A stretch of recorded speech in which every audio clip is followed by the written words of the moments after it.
Olá, boa tarde. Sexta-feira, 30 de janeiro e o Manchetes Noticidade já está no ar. A gente começa essa edição falando sobre a dengue em Sorocaba. A cidade está em estado de emergência.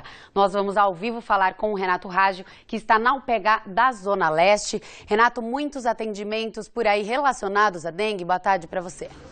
Boa tarde, Mariel. Boa tarde a todos. Olha, todos estão realmente preocupados com a dengue, né? Apesar do movimento aqui no PH da Zona Leste ser considerado normal, eu conversei com algumas pessoas que me falaram que estão com sintomas parecidos, estão preocupadas, né? Elas sentem dores no corpo, dor de cabeça, febre alta, enfim, agora aguardam um auxílio médico aqui para ser atendida e também fazer o exame e esperar o resultado para ter uma maior certeza do que pode estar acontecendo, né? E para agilizar o atendimento à população, a Prefeitura anunciou o estado de emergência. Com a iniciativa, o município consegue ampliar medidas que geram custos. Veja aí na reportagem.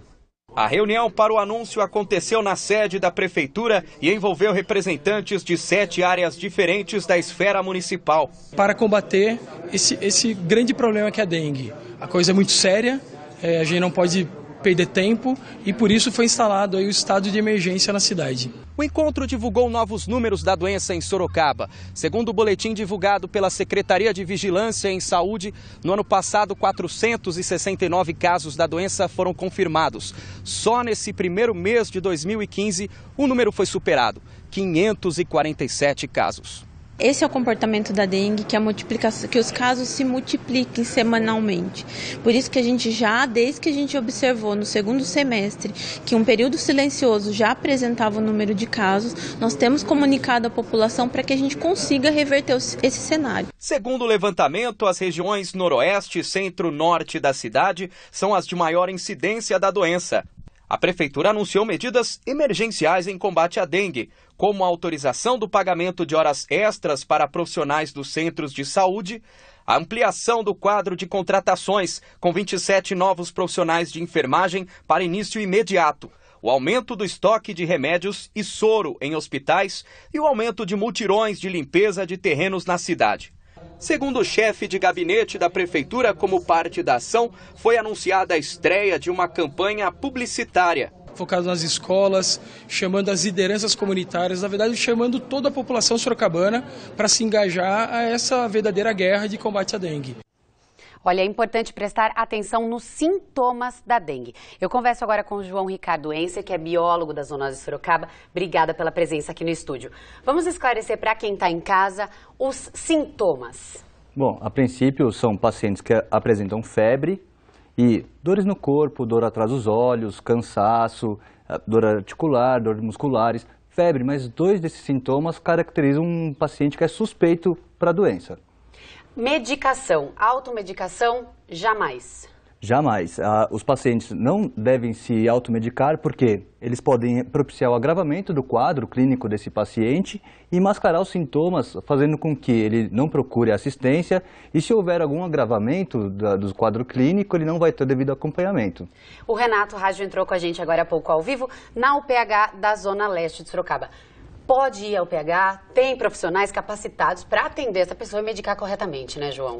Qualquer serviço de saúde está capacitado para atender casos suspeitos da doença. As unidades básicas, são 31 nas cidades, estão habilitadas com um remanejamento de agendas, com uma possibilidade de atendimento dessa população.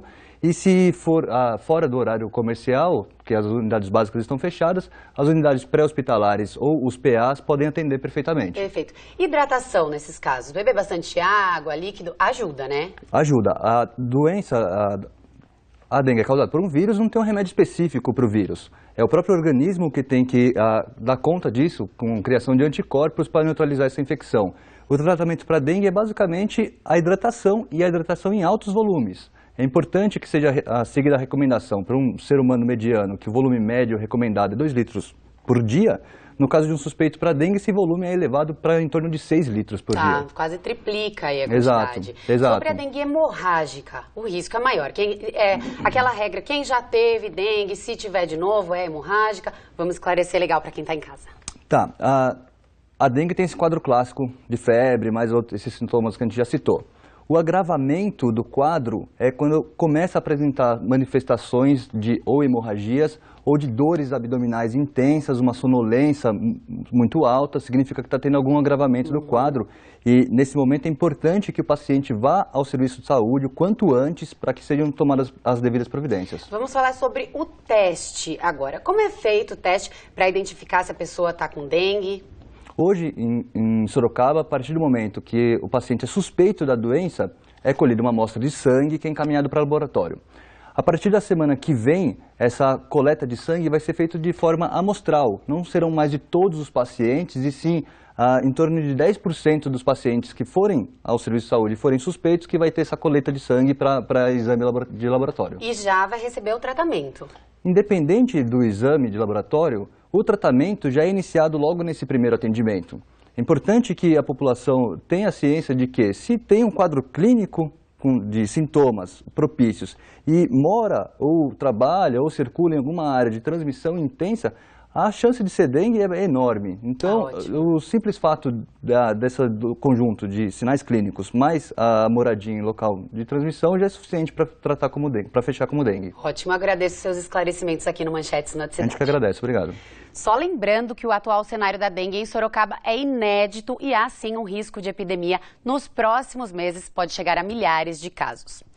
Ontem, aqui no Manchetes Noticidade, nós recebemos o coordenador da Defesa Civil de Sorocaba, Roberto Montgomery, que falou sobre o mutirão de limpeza no bairro Nova Sorocaba, na Zona Norte, que retirou das casas, atenção, de dentro das casas, mais de 17 toneladas de materiais que podem acumular água e se tornar criadouros do mosquito da dengue. Ele relembrou a importância de verificar todos os locais, como vasos de plantas, pneus, ralos, vasos sanitários, tudo isso pelo menos uma vez por semana, para evitar que a dengue esteja aí pertinho de você, até mesmo dentro de casa. E hoje pela manhã a Prefeitura de Mairinque nos enviou uma nota justamente dizendo isso, que a cidade pode ter surto, mas a população não colabora. Para se ter uma ideia, durante as ações de bloqueio, eles constataram que mesmo as pessoas que contraíram a dengue em 2014 não estão cuidando das casas. Na cidade, 5 casos foram confirmados.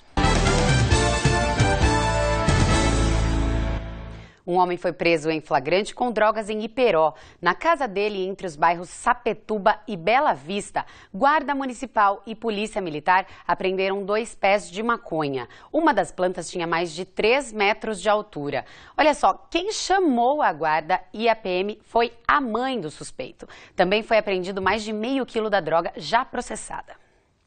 Continua internada no Hospital São Camilo, em Itu, a adolescente de 16 anos que teve um bebê e o abandonou em um matagal. A polícia investiga o caso. A amiga dela, que teria ajudado, vai ser encaminhada para a Fundação Casa. O recém-nascido foi encontrado sem vida por essa empresária, nesta área verde, à beira de um córrego. Deu para perceber que logo que nasceu já deve ter sido colocado dentro da sacola, porque ele está enrolado no cordão umbilical, com aquela sujeira de placenta na cabecinha, tudo, né? E, enfim, foi jogado como se fosse um lixo mesmo, infelizmente. Peguei do jeito que eu pego minha filha ali, achando que até então nós ia ter a sorte de encontrar viva ainda, mas não foi do jeito que a gente imaginou, né? O final dessa história aí, para esse bebê aí.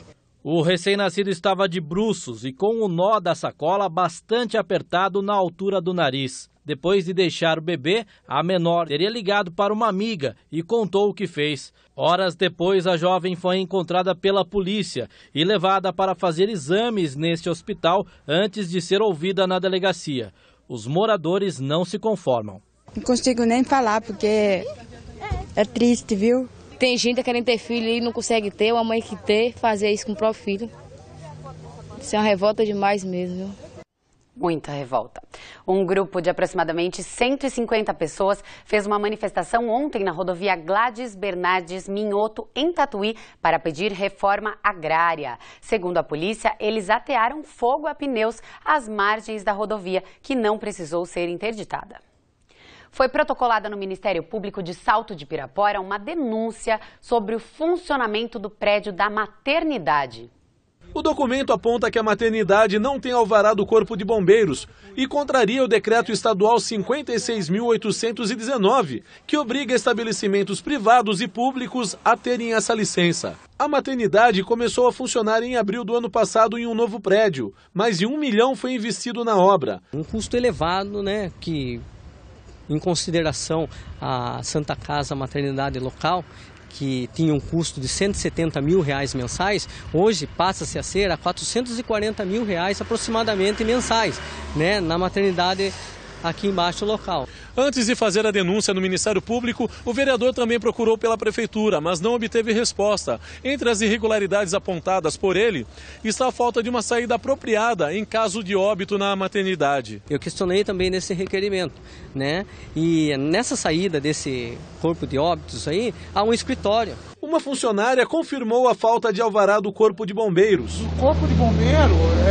no momento a gente não tem mesmo. Tem que ter, porque na hora de urgência, né, é preciso. É muito importante porque amanhã ou depois a gente precisa usar a maternidade ou qualquer outra parte da saúde pública, a gente não sabe o que está acontecendo na própria cidade, né, que a gente mora. Por meio de nota, a Prefeitura de Saltos de Pirapora disse que está trabalhando para readequar o projeto e atender o que é exigido pelo Corpo de Bombeiros. Disseram ainda que a maternidade está equipada com extintores, luzes de emergência e 2 saídas. Quanto ao local de saída em caso de óbito, afirmam que há uma porta lateral de onde o corpo sai devidamente protegido de acordo com a prática das funerárias.